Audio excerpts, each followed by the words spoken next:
우리 옆에 계신 분들에게 따뜻한 인사 나눌까요? 반갑습니다. 사랑합니다. 사랑. 예. 오늘 비가 많이 왔는데, 비가 많이 온 우중에도 여러분들이 이 교회당에 와서 예배 드릴 수 있는 믿음을 주신 하나님께 감사드리고, 오늘은 특별히 하나님의 은혜가 여러분과 심령 속에 충만히 임하게 주의 이름으로 축원드립니다. 여러분, 지난 한 주간 동안 지내실 때 많이 힘드셨죠? 표정 보니까 나는 안 힘들어 그런 것 같은데 우리가 산다는 것 자체가 많이 힘이 드는 것 같습니다. 그럼에도 불구하고 내가 내 힘으로 사는 것이 아니라 지나놓고 보면은 모두 하나님의 은혜로 하나님의 도움으로 지내왔습니다. 이런 믿음의 고백을 할 때 마음에 참된 기쁨과 은혜가 넘치는 줄 믿습니다. 오늘 그런 믿음으로 여러분이 말씀을 들으실 때 주님께서 여러분 심령 속에 큰 은혜를 주실 줄 믿습니다. 그동안에 제가 말씀을 전하면서 한 달에 한 번씩 말씀을 전한 것 좀 오늘은 잠깐 정리 좀 하면요.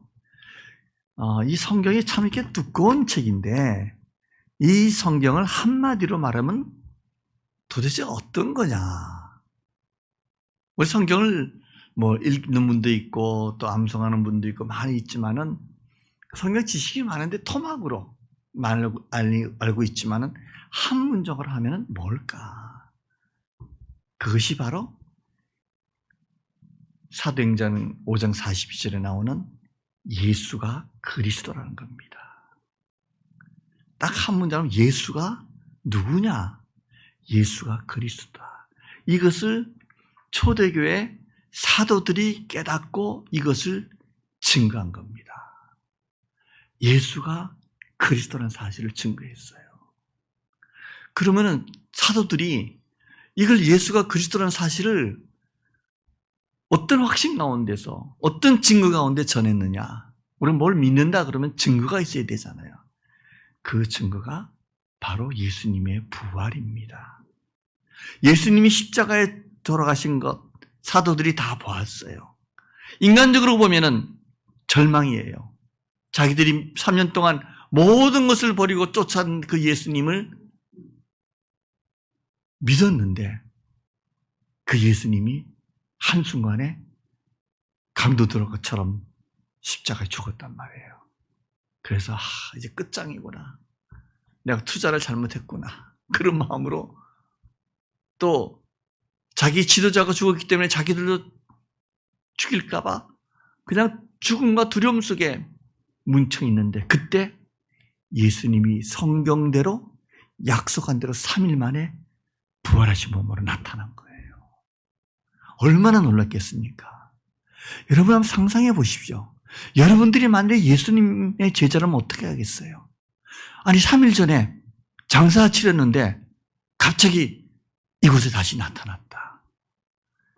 그때 예수님 제자들이 이분이 진짜 평소에 우리에게 말씀하신 대로 이분이 그리스도가 맞구나.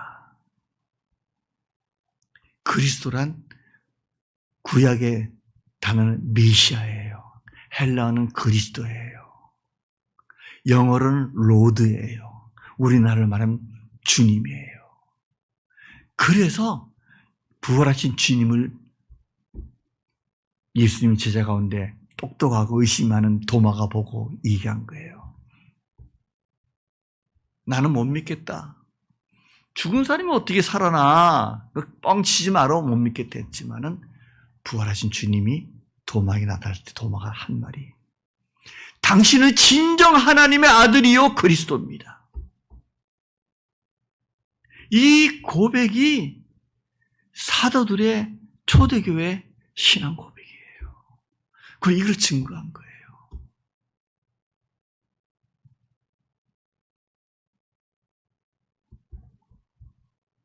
예수님께서 승천하시기 전에 약속했어요. 내가 하늘나라 아버지 집으로 가지만은 너희들에게 계속해서 하나님이 통치하는 하나님 나라를 이 땅에 이루기 위해서 너희들은 너희 힘으로 하는 것이 아니라 하나님의 능력으로 해야 된다 해서 약속의 영, 성령, 예수의 영, 부활의 영을 기다리라. 그런데 120명 제자들이 모여서 그것을 기다리고 기도하는 중에 오순절날 성령이 강하게 임했던 거예요. 성령을 받은 사도들과 제자들은 겁이 없습니다. 죽음에도 두렵지 않습니다.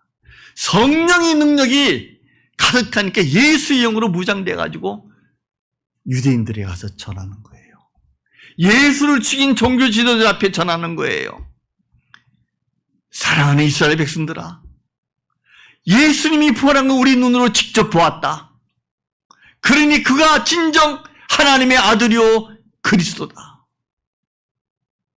그러니 너희들이 예수를 죽인 죄를 회개하고 돌아오면 너와 내 집에 구원을 받는다. 이 초대교회 원색적인 복음을 강하게 전한 겁니다. 이 복음의 핵심적인 내용이에요. 그래서 오늘도 우리는 이 예수가 누구인지를 정확히 알고 신앙생활해야 돼요. 그런데도 아직은 이 세상에는 예수님의 마지막 심판 때까지는 하나님의 어떤 경륜이 있냐면은 예수님의 십자가에 못 박게 한 그 사탄 권세가 권세가 딱 잡고 있는 거예요. 그리고 우리 인간에게는 죽음의 고통이 있는 거예요. 남자들이나 여자들이나 이제는 구분 없지만은 하나님께서는 남자인 우리에게는 땀을 흘려야 먹고 산다. 여러분 돈 벌기 얼마나 힘드세요? 여자들에게는 애 낳을 때 고통이 따를 것이다. 왜 그런 징계를 주었습니까? 하나님께서는 인간을 창조하시고 인간과 아름다운 교제 가운데서 행복하게 지내기를 원했지만은 딱 하나 언약을 맺었어요. 너희들이 이 좋은 환경 에덴 동산에서 모든 것을 다 먹을 수 있지만은 선과 악을 구별하는 이 과일을 먹으면 안 된다. 그랬더니 하와가 사탄의 유혹에 빠져서 보니까 야, 먹고 싶거든요. 보기도 좋아요. 다 먹었습니다. 그리고 자기 남편에게도 먹게 했습니다. 하나님 말씀에 불순종한 겁니다. 언약을 깨트린 겁니다. 그랬더니 하나님께서 범죄한 인간에게 너는 원래 흙으로 창조되었으니 흙으로 가야 된다. 인간의 죽음을 징계를 내리신 겁니다. 그래서 우리 인간에게는 죄 지은 것 때문에 하나님의 징계로 지금 이 세상에서 고통 가운데 살고 있는 겁니다. 여러분, 내가 어느 병원에 갔을 때 건강 진단 받고 있잖아요. 정확한 것은 뭐냐면은 내가 검사를 받아가지고 의사 선생님이 죄송하지만은 이제 좀 정리 좀 하셔야 되겠습니다. 당신은 암입니다. 이런 진단을 받았다고 봅시다. 그럼 일반적으로 대부분 사람들이 다리에 힘이 없어진답니다. 하필 나에게 이렇게. 근데 물론 오진도 있지만은 중요한 것은 정확한 진단 속에 정확한 치료의 방법이 나오는 거 아니겠습니까? 그래서 오늘 저는 정말 죄가 뭔지,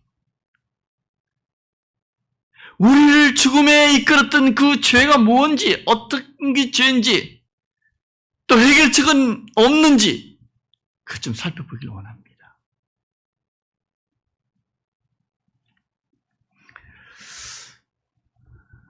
여러분 혹시 지금 우크라이나와 러시아가 전쟁하고 있습니다. 고통을 받고 있는 우크라이나 백성들에게 방송국에 가서 인터뷰를 합니다. 많이 힘드시죠? 예, 힘드네요. 도대체 원인이 뭘까요? 그러면 아마 우크라이나 백성들은 그럴 겁니다. 저 러시아의 푸틴이 우리나라를 침공해서 그랬습니다. 또 이 전쟁 때문에 우리가 지금 고통을 받고 있습니다. 아마 두 가지 이유를 말할 겁니다. 인간이 이 땅을 살아가면서 고통 가운데서 힘들게 돈도 벌어야 되지, 애도 낳아야 되지, 애도 키워야 되지, 하루하루 산다는 게 고통 속에 살고 있는 것이 도대체 왜 그런지, 문제가 원인이 뭔지 정확히 좀 살펴보자는 겁니다. 그 첫째가 사탄이에요, 사탄. 두 번째가 죄입니다, 죄.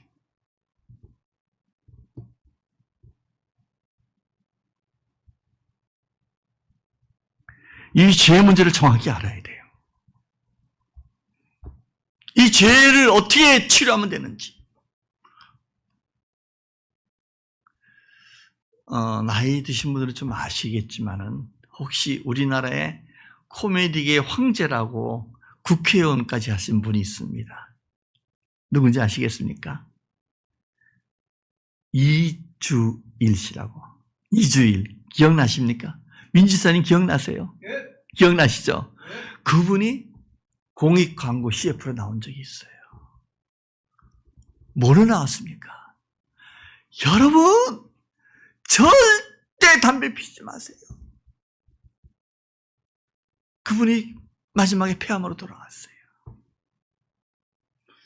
담배 피지 마십시오.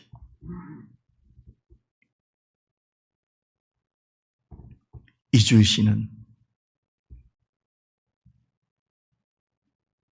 자기 죽음의 원인을 알았던 겁니다. 오늘 말씀을 통해서 정말 죄가 뭔지 정확히 알면 우리가 대처를 할 수가 있습니다.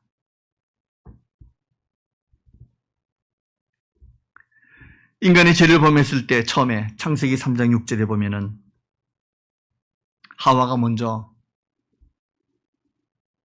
선악과를 따먹었습니다. 그리고 아담에게 와서 이거 먹어보라고 했습니다. 하나님과 아담은 언약을 맺었어요. 이걸 먹으면 안 된다는 걸 알고 있었습니다. 근데 아담의 입장에서는 가만히 보니까 자기 아내 하와가 그걸 먹은 걸 보고 죽었을까요? 안 죽었을까요? 따먹으라고 주는데 아니 상식적으로는 먹으면 자기 아내가 죽을 줄 알았더니 안 죽고 먹으라고 주니까 속으로 안 죽네 이렇게 착각할 수도 있습니다. 하나님은 분명히 너는 정령 이걸 먹으면 정령 죽는다고 했는데 자기 아내 하와가 먹었는데 안 죽는단 말이에요. 그러니까 아담도 하나님의 말씀을 언약한 걸 잊어버리고 그래 안 죽잖아. 아담도 그걸 따먹었습니다.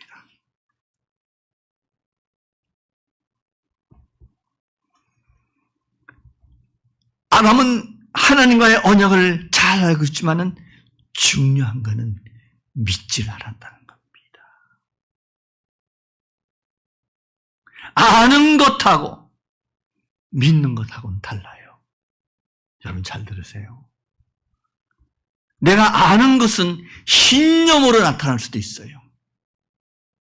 잘못된 신념이 어렵게 많을 수도 있어요. 그러나 말씀에 근거한 믿음이 아니면은 그 신념은 우리를 이상한 방향으로 끌고 갈 수가 있습니다. 기독교 역사상으로나 한국교회에 되어진 일들을 보면은 많은 영적 지도자들이 잘못된 신념으로, 자기의 확신으로 하나님의 본심과 멀어지는 결과를 낳는 것을 우리는 종종 경험하게 됩니다.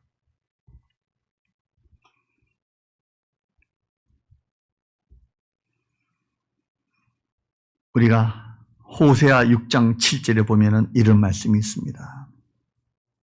아담처럼 죄의 언약을 어긴 것이다. 이스라엘 백성들을 호세아 선지자가 볼 때는 이스라엘 백성들도 아담처럼 언약을 어긴 걸로 책망하는 겁니다. 그리고 민수기 15장 31절 한번 말씀을 제가 대신 읽어드리겠습니다. 민수기 15장 31절.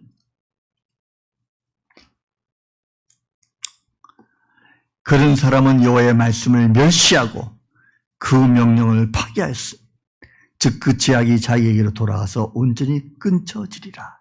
하나님의 말씀을 멸시하고 파기했다는 겁니다. 아담은 하나님의 말씀을 무시했어요.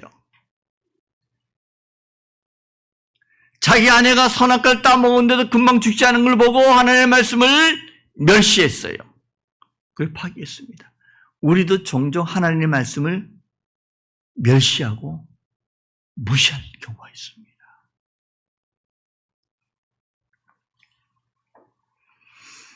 로마서 5장 9절에는 말씀을 제가 대신 찾아 읽겠습니다. 로마서 5장 9절. 그러면 이제 우리가 그 피를 인하여 의롭다 하심을 얻었은즉 더욱 그로 말미암아 진노하심에서 구원을 얻을 것이니, 하나님께서 사도 바울을 통하여 주신 5장 19절입니다. 5장 19절. 한 사람의 순종치 아니함으로 많은 사람이 죄인이 된 것 같이 한 사람의 순종으로 많은 사람이 의인이 되리라. 하나님의 말씀을 한 사람 아담이 불순종했다는 겁니다. 하나님의 언약의 말씀을 멸시하고 파괴시키고 불순종한 것이 바로 죄라는 겁니다.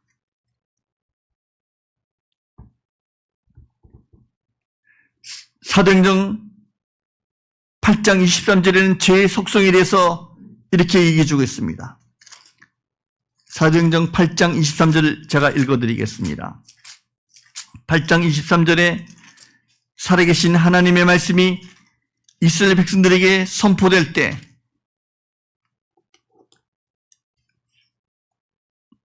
내가 보니 너는 악독이 가득하며 불의에 매인 바 되었도다. 죄의 속성이 악독이 가득하고 불의에 매인 바 되었다는 겁니다. 그렇습니다. 불의와 악독이 가득한 것이 죄의 속성이에요. 자기중심적이고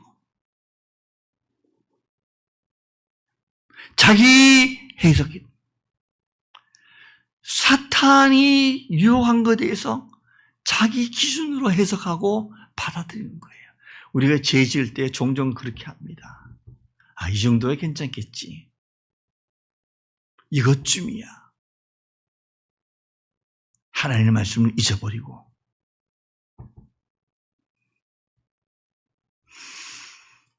그러나 정확하게 오늘 신약 시대에 살고 있는 우리들에게, 예수님이 활동하고 있는 그 당시 제자들에게 죄란 무엇인지를 오늘 그 본문에서는 정확하게 말씀하셨습니다. 죄에 대하여라면, 죄라는 것은 9절에 너희들이 불신자들이 나를 믿지 아니하는 거라는 거예요. 우리는 일반적으로 죄라 그러면은 도둑질했다, 거짓말을 한다, 사기친다, 남을 힘들게 했다, 이런 눈에 보이는 형벌적인 것을 생각하고 있지만 성경에서 말한 죄의 속성은 근본적인 것은 예수를 믿지 않는 것이 죄라는 겁니다. 이 말씀을 여러분 곰곰이 생각해 보세요. 나 죄 지은 거 없어. 이 말씀과 나는 예수를 믿지 않고 행동했어. 내 인생에 창조주를 내가 믿지 않아. 내가 죄인인데, 타락한 죄인인데 나를 구원하신 예수님을 믿지 않아. 바로 거기 근본적인 죄라는 겁니다. 신학적으로는 우리가 원죄라고 그러죠.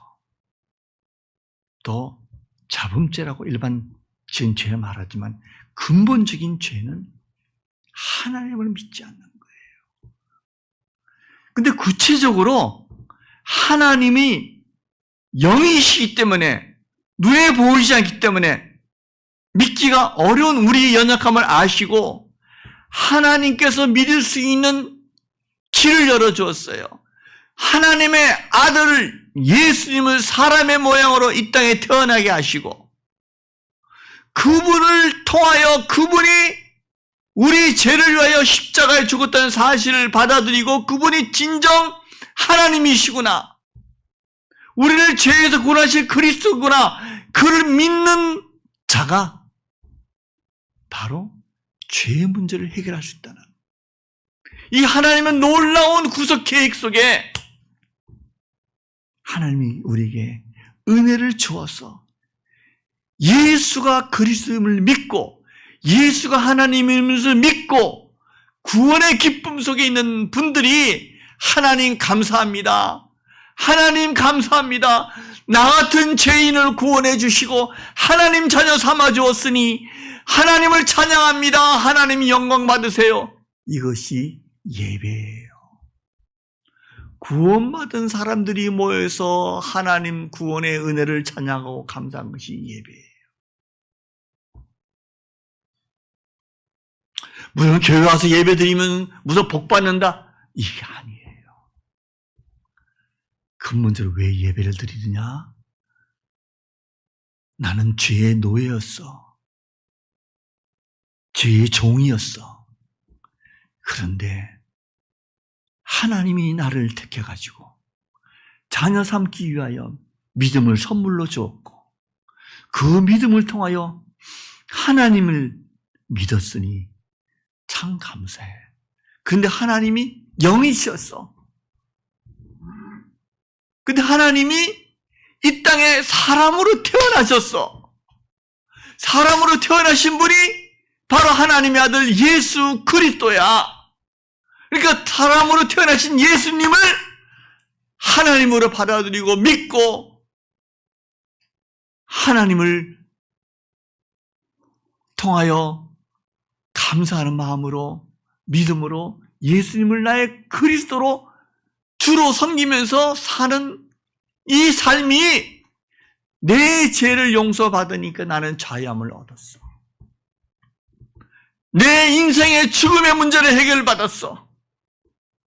내 인생의 짐지고 가는 모든 문제를 나의 주인이신 예수님이 해결해 주셔. 근데 그 하나님의 아들 예수님이 내 안에 지금 나와 동행하고 있어.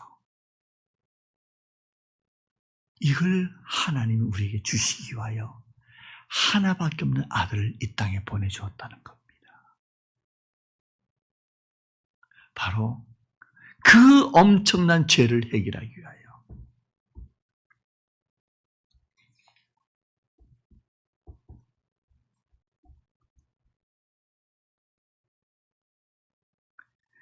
죄의 아주 근본적인 것은 죄란 뭐냐? 예수를 믿지 않는 게 죄예요. 저는 이걸 나중에 말씀 보면서 깨달았을 때 제가 많은 걸 나는 죄라는 것이 예전에 내가 젊었을 때 지은 죄들 더 어렸을 때 학교 갈 때 용돈이 없으니까 창고에서 산다고 500원짜리라 그러면은 600원이라 가지고 100원 삥친 거, 그런 것들이 죄인 줄 알았더니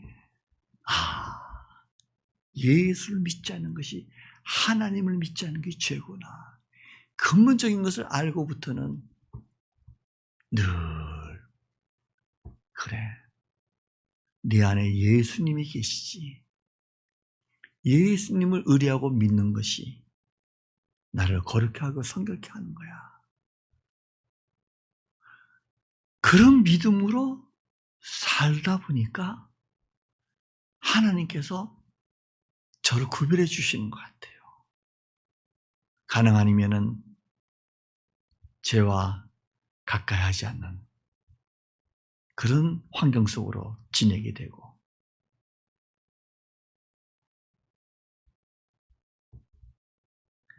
제가 잠깐 말씀드렸듯이 죄의 결과는 우리에게 사망을 주었습니다. 너는 흙이니 흙으로 돌아가라.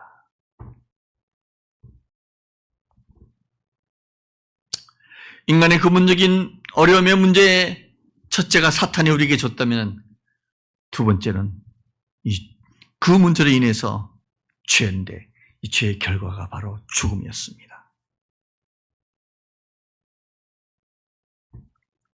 성경 여러 군데서 이 죄의 결과로 얘기합니다. 에베소서 2장에 보면은 1절에 죄와 허물로 죽었던 너희들 했어요. 우리는 죄와 허물로 죽었던 자들이에요.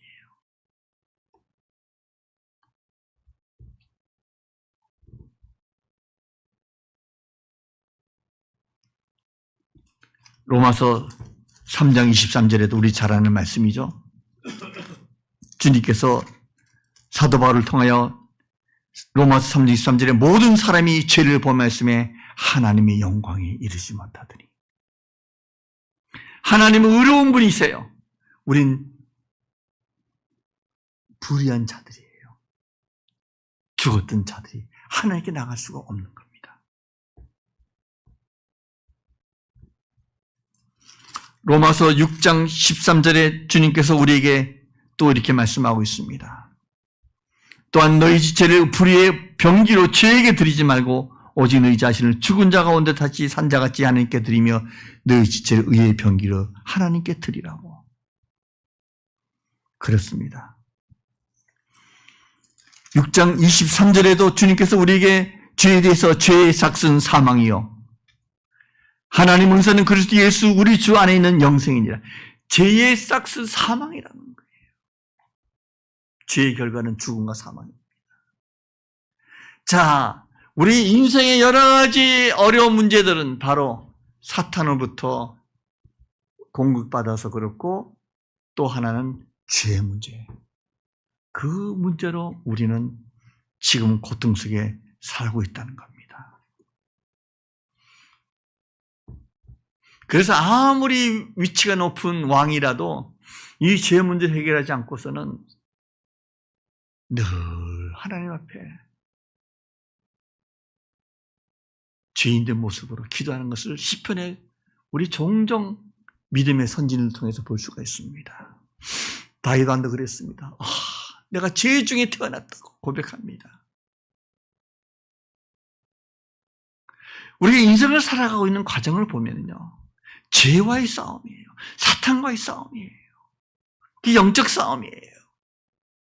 영적인 눈으로 봐야 됩니다. 눈앞에 나타나는 현상으로만 우리가 쉽게 판단하지 말고,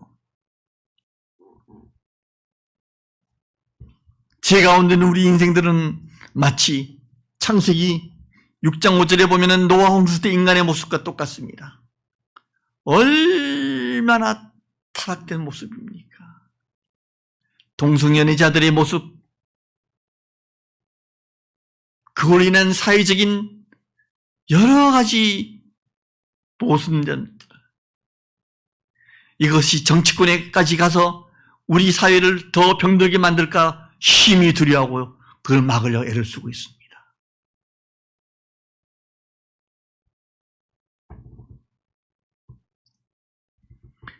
이사야 64장 6절에 우리의 죄된 인생을 더러운 옷이라고 얘기해 주고 있습니다.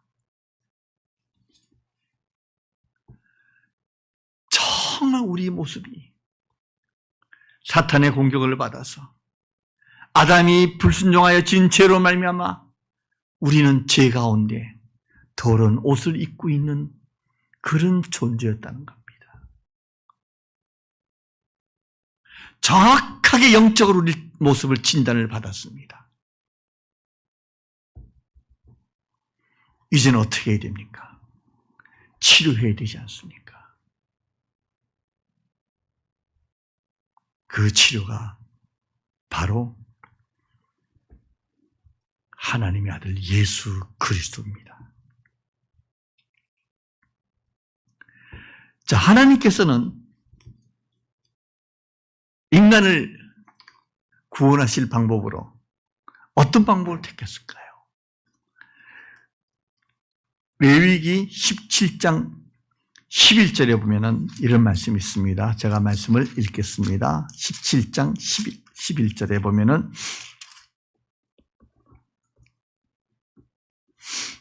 육체의 생명은 피에 있습니다. 내가 이 피를 너희에게 주어 단에 뿌려 너희의 생명을 위해 속하게 하였나니 생명이 피에 있으므로 피가 죄를 속하느니라. 여러분, 육체의 생명은 어디에 있다고요? 피에 있다는 겁니다.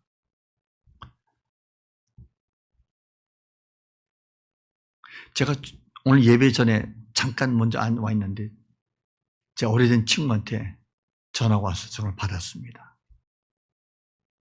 건강검진했더니 검사한 그 결과가 피에 대한 건데 상태가 안 좋다는 겁니다. 그래서 우리가 건강하냐 그렇지 않냐는 피검사를 통해서 대충 알아볼 수가 있습니다. 근데 오늘 하나님의 말씀은 피는 생명이라는 겁니다.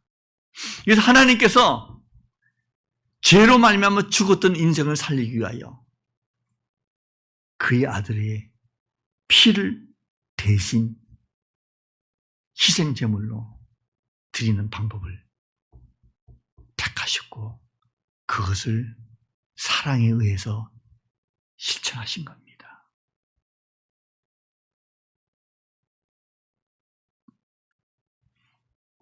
우리들이 잘 아는 말씀 이사야 53장 5절 6절이나 23장 53장 11절에 보면은 예수 그리스도 앞으로 올 메시아가 어린 양으로 희생양으로 우리의 죄를 용서해 주신다고 약속해 주었던 겁니다.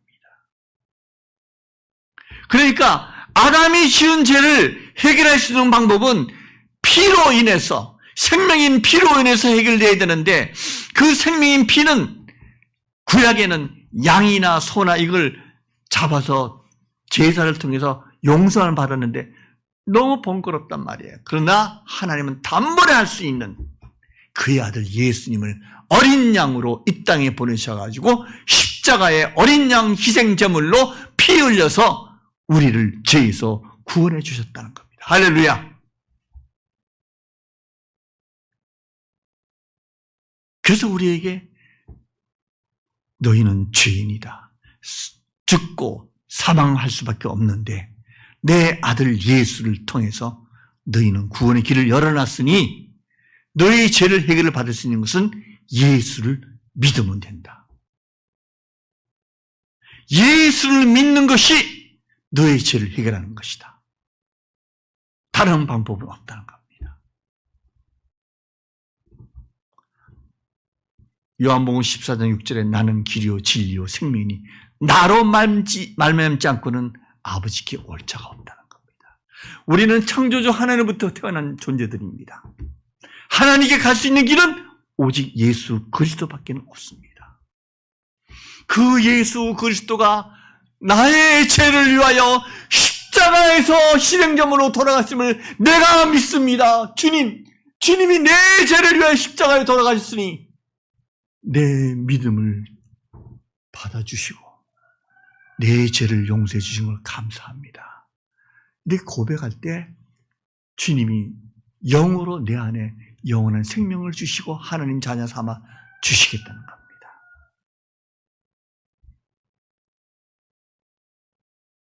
예수 그리스도만이 우리를 죽음과 사망에서 이길 수 있는 유일한 길인 것입니다.